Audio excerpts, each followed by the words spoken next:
শপথের আনন্দে পারপতিরামে হাজার লাড্ডু বিলির শান্তির বার্তা বিজেপি সরকার গঠনের আনন্দে শনিবার বিকেলে বল্লা গ্রাম পঞ্চায়েতের পারপতিরাম এলাকায় হাজার লাড্ডু বিলি করলেন বিজেপি নেতা কর্মীরা। দলীয় কর্মী সমর্থকদের পাশাপাশি সাধারণ মানুষের হাতে মিষ্টি তুলে দেওয়া হয়।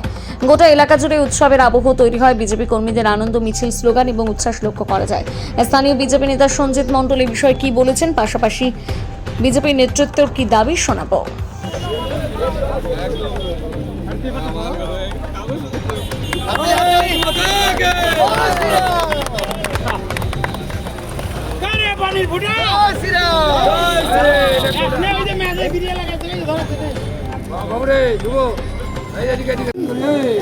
ভারতবর্ষের প্রত্যেকটা হিন্দু সুরক্ষিত ছিল। আমরা আশঙ্কিত ছিলাম পশ্চিম বাংলায় এই মমতা সরকার এই আর 5 বছর যদি থাকতো, আমাদের হয়তো হিন্দুত্ব বজায় আমরা রাখতে পারবো না, আমরা হয়তো পুজো করতে পারতাম না, আমাদের মা বোনদের শাখা সিঁদুর হয়তো আমাদের আর থাকতো না।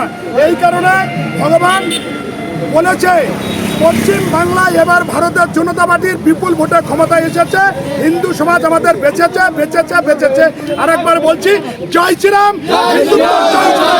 জয় শ্রীরাম।